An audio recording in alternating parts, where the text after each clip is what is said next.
사랑하는 우리 유초동부 여러분, 새해 복 많이 받으세요.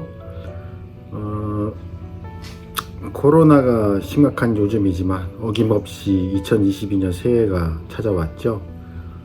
사랑하는 여러분 모두가 올 한 해 하나님의 사랑과 축복 듬뿍 받는 한 해가 되기를 소망합니다. 여러분 매일 큐티도 잘 하고 있나요? 전혀 안 하고 있는 친구들도 있지요. 대부분일 수도 있고, 하나님의 말씀을 묵상하면서 시작하는 그 하루를 하나님께서 함께 하시지 않을 리가 없어요. 그리고 말씀을 묵상하면서 하루를 시작하는 친구들을 하나님께서 기뻐하시지 않을 리가 없죠.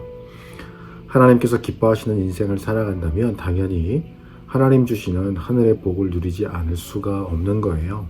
여러분 잘 기억하고 어떻게든 말씀을 묵상하기 위해서, 안 되면 말씀을 읽기라도 하기 위해서 하나님께 꼭 시간을 내어드리는 여러분 되기를 바랄게요. 자, 오늘부터는 앞서 목사님이 얘기한 것처럼 말씀과 함께 살아감으로써 하나님께 매우 특별한 사람으로 기억되었던 한 인물에 대해서 함께 묵상해 보려고 해요. 바로 다윗의 이야기이죠. 성경에 기록되어 있는 그의 일생을 함께 나누면서 그가 어떻게 그토록 하나님께 기억되는 인생이었는지, 인정받는 사람으로 살았는지에 대해서 알아볼까 해요. 오늘은 먼저 사무엘상 16장 1절부터 13절까지의 말씀 함께 나누고자 합니다. 오늘도 이렇게 말씀을 함께 나누도록 허락해 주신 하나님께 먼저 감사드리고요. 오늘 주시는 귀한 말씀 함께 읽어볼까요? 자, 여러분도 함께 읽으면 좋겠어요. 1절부터 읽겠습니다. 여호와께서 사무엘에게 이르시되 내가 이미 사울을 버려 이스라엘 왕이 되지 못하게 하였거늘 내가 그를 위하여 언제까지 슬퍼하겠느냐. 너는 뿔에 기름을 채워 가지고 가라. 내가 너를 베들레헴 사람 이새에게로 보내리니 이는 내가 그의 아들 중에서 한 왕을 보았느니라 하시는지라. 사무엘이 이르되 내가 어찌 갈 수 있으리이까. 사울이 들으면 나를 죽이리이다 하니 여호와께서 이르시되 너는 암 송아지를 끌고 가서 말하기를 내가 여호와께 제사를 드리러 왔다 하고 이새를 제사에 청하라. 내가 네게 행할 일들을 가르치리니 내가 네게 알게 하는 자에게 나를 위하여 기름을 부을지니라. 사무엘이 여호와의 말씀대로 행하여 베들레헴에 이르매 성읍 장로들이 떨며 그를 영접하여 이르되 평강을 위하여 오시나이까. 이르되 평강을 위함이니라. 내가 여호와께 제사하러 왔으니 스스로 성결하게 하고 와서 나와 함께 제사하자 하고 이새와 그의 아들들을 성결하게 하고 제사에 청하니라. 그들이 오매 사무엘이 엘리압을 보고 마음에 이르기를 여호와의 기름 부으실 자가 과연 주님 앞에 있도다 하였더니 여호와께서 사무엘에게 이르시되 그의 용모와 키를 보지 말라. 내가 이미 그를 버렸노라. 내가 보는 것은 사람과 같지 아니하니 사람은 외모를 보거니와 나 여호와는 중심을 보느니라 하시더라. 이새가 아비나답을 불러 사무엘 앞을 지나가게 하매 사무엘이 이르되 이도 여호와께서 택하지 아니하셨느니라 하니 이새가 산마로 지나가게 하매 사무엘이 이르되 이도 여호와께서 택하지 아니하셨느니라 하니라. 이새가 그의 아들 7을 다 사무엘 앞으로 지나가게 하나 사무엘이 이새에게 이르되 여호와께서 이들을 택하지 아니하셨느니라 하고 또 사무엘이 이새에게 이르되 네 아들들이 다 여기 있느냐. 이새가 이르되 아직 막내가 남았는데 그는 양을 지키나이다. 사무엘이 이새에게 이르되 사람을 보내어 그를 데려오라. 그가 여기 오기까지는 우리가 식사자리에 앉지 아니하겠노라. 이에 사람을 보내어 그를 데려오매 그의 빛이 붉고 눈이 빼어나고 얼굴이 아름답더라. 여호와께서 이르시되 이가 그니 일어나 기름을 부으라 하시는지라. 사무엘이 기름불 병을 가져다가 그의 형제 중에서 그에게 부었더니 이날 이후로 다윗이 여호와의 영에게 크게 감동되니라. 사무엘이 떠나서 라마로 가니라. 아멘.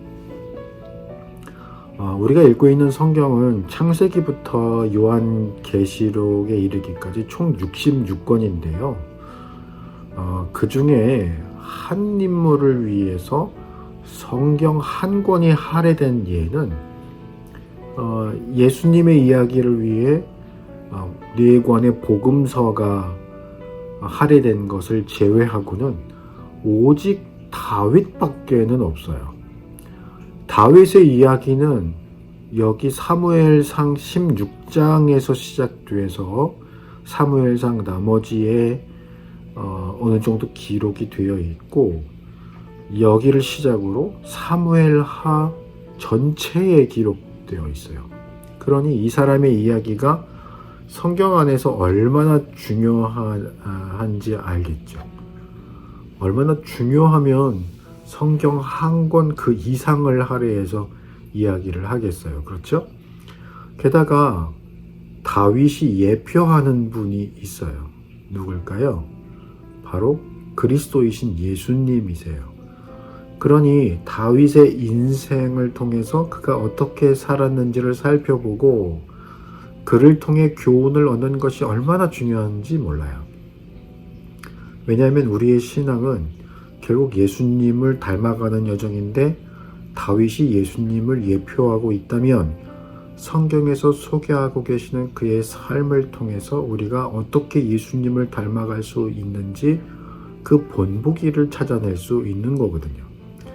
그래서 이번 여러분의 겨울방학을 시작으로 다윗의 이야기를 함께 해보려고 해요. 그러니 여러분들도 관심 갖고 함께 해주기를 바랍니다.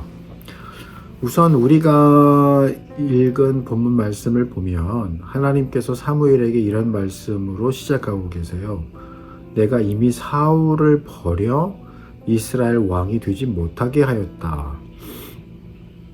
사울은 이스라엘의 왕정시대, 그러니까 왕이 나라를 다스리는 걸 왕정이라고 하는데, 왕정시대를 여는 이스라엘의 첫 번째 왕이었었어요. 그러나 하나님께서 그를 버리셨고 다른 사람을 통해 왕이 되게 하시겠다라고 선언하신 거예요. 그럼 사울이 하나님께로부터 버림을 받은 이유가 뭘까요? 그는 이스라엘이 하나님의 통치를 받아야 하는 나라임에도 불구하고 자기가 왕이라고 자기 마음대로 했어요. 그도 처음에는 그런 사람이 아니었죠. 겸손한 사람이었고 하나님을 존중할 줄 아는 사람이었는데, 왕이 된 이후에 그런 마음을 잃어버렸어요. 왕이라는 자리에 욕심이 생겼고 자기 마음대로 해도 된다고 여길 정도로 하나님께 대한 마음을 잃어버렸고 겸손함을 잃어버린 거예요. 하나님이 사울 왕에게 계속 기회를 주셨지만 그는 그 마음으로부터, 즉 욕심으로부터 돌이키려고 하지 않았죠. 그래서 결국 버림을 받게 된 거예요. 그래서 하나님은 사무엘 선지자를 통해 새로운 왕을 세우고자 하셨어요. 베들레헴이라고 하는 곳에서 살고 있던 이새라고 하는 사람의 아들 중에 내가 왕으로 선택할 자가 있다. 내가 그를 눈여겨보아왔다 라고 말씀하시죠. 사무엘은 사울의 위협과 감시에도 불구하고 이새의 집을 방문했어요. 이새의 아들들은 눈부신 외모를 가지고 있었던 것 같아요. 뭐 다 잘생겼다는 얘기겠죠? 사무엘 선지자가 이새의 큰 아들 엘리압을 보고 첫눈에 그가 왕이 되고도 남겠다라고 여겼을 정도니까 얼마나 빼어난 용모에 잘생겼으면, 또 키도 훤칠하고 체격도 좋았으면 그런 얘기를 했을까요? 막내 아들이었던 다윗도 그 용모가 매우 빼어났다라고 12절에서 말씀하잖아요. 그러나 하나님은 뭐라고 말씀하시나요? 7절을 보니까 그의 용모와 키를 보지 말라. 내가 이미 그를 버렸노라.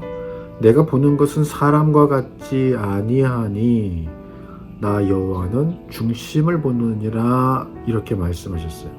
그래요. 하나님은 인간의 중심을 보세요. 우리의 마음을 보세요. 자, 그런데 이새의 아들들 이 모여있는 그 자리에 다윗이 없었어요. 이새가 자기 아들들 7을 그 자리에 다 모았는데 그 중에 다윗이 없었었다는 거죠. 그래서 하나님께서 그들 중에는 내가 선택할 자가 없다라고 말씀하신 거예요. 그럼 다윗은 그 자리에 왜 없었을까요? 다윗이 그 집안의 가축을 돌보는 목자였기 때문에 그 자리에 없다라고 이새는 이야기를 했지만 11절에서 사무엘 선지자가 네 아들들이 다 여기 있느냐라고 묻자 다윗의 아버지 이새는 아직 막내가 남았는데 그는 양을 지키나이다 라고 말하고 있어요. 여기서 막내라는 말은 본래 작다, 하찮다라는 의미를 가지고 있어요. 그러니까 이 가족들 안에서 다윗은 선지자와의 저녁 식사에 초대를 받을 수도 없을 만큼 작고 하찮은 존재로 여겨지고 있었던 거예요. 그런데 공교롭게도 이 단어는 이런 의미만 가지고 있는 게 아니에요. 하나님과 관련지어 이 단어를 사용하면 하나님 앞에서 겸손한이라는 의미를 가지고 있어요. 아까 우린 이런 이야기를 했죠. 하나님께서는 사람의 용모나 키를 보지 않으시고 사람의 외모를 취하지 아니하시고 사람의 중심을 보신다. 즉 사람의 중심이 과연 하나님 앞에서 겸손한지를 보는 거예요. 겸손한 사람이어야 하나님의 말씀에 귀를 기울여요. 하나님의 말씀이 있을 때 그 말씀을 따르고자 해요. 겸손하다라는 말은 하나님을 왕으로 인정한다는 그런 이야기예요. 자신을 낮출 줄 안다는 거예요. 하나님보다 높으신 이는 없다는 고백이 있는 사람이 바로 겸손한 사람인 거예요. 그럼 일반적으로 사람들은 어떨까요? 그것도 본문이 보여주고 계시는데 그의 아버지 이새가 아직 막내가 남았는데 라는 말을 했다고 그랬죠. 이 말의 뉘앙스는 막내가 남아있긴 한데 그 아이에게 기름이라도 부으시겠다는 겁니까? 이런 의미, 이런 뉘앙스를 가지고 있는 거죠. 이것은 다윗을 왕으로 삼으시겠다라고 하는 하나님의 섭리를 세상적인 안목으로 판단하는 이새의 매우 잘못된 판단인 거죠. 그런데 우리들이 보통 하나님의 일을 또 하나님 나라의 일을 이런 식으로 접근할 때가 많아요. 세상적인 안목으로 말이죠. 눈에 보이는 것, 겉으로 드러난 것, 그런 것이 마치 모든 것인 양 여길 때가 많다는 거예요. 그러나 하나님은 여러분의 마음을, 여러분의 중심을 보시며 우리의 겸손한 모습에 기뻐하신다는 사실을 여러분 꼭 기억하시기를 바라요. 사무엘상 2장 7절 말씀에 이런 말씀이 있죠. 여호와는 가난하게도 하시고 부유하게도 하시며 낮추기도 하시고 높이기도 하시는도다. 무슨 뜻이에요? 모든 것이 왕이신 하나님의 손에 달려 있다는 말씀이에요. 그러니 어떤 것이 지혜로운 것이다? 하나님 앞에서 겸손하며 그분의 말씀에 귀 기울이고 순종하는 것이 지혜로운 것이다 라는 그런 말씀인 거예요. 목사님은 여러분이 하나님 앞에서 겸손한 사람 되기를 원합니다. 다윗처럼요. 다윗에 대한 이야기를 계속해서 해주겠지만 그는 겸손하였던 사람이었기 때문에 하나님 말씀에 귀 기울이는 사람이 됐어요. 하나님의 말씀을 매우 소중하게 여겼던 사람이 됐어요. 여러분 이것을 꼭 기억하고 세상의 안목으로서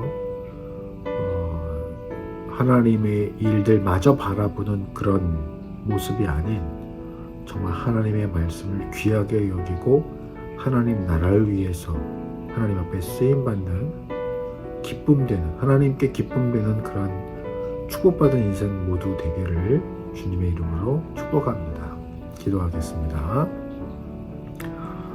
사랑해 주님 감사합니다. 오늘도 주신 말씀 기억하면서 정말 하나님 앞에서 우리 모두가 겸손한 사람 되어 하나님의 말씀에 귀 기울이고 그 말씀이 얼마나 중요한지 우리 마음으로 인정하고 왕이신 하나님의 말씀을 따르겠노라고 결단하는 우리 사랑하는 모든 친구들 다 될 수 있게 도와주세요.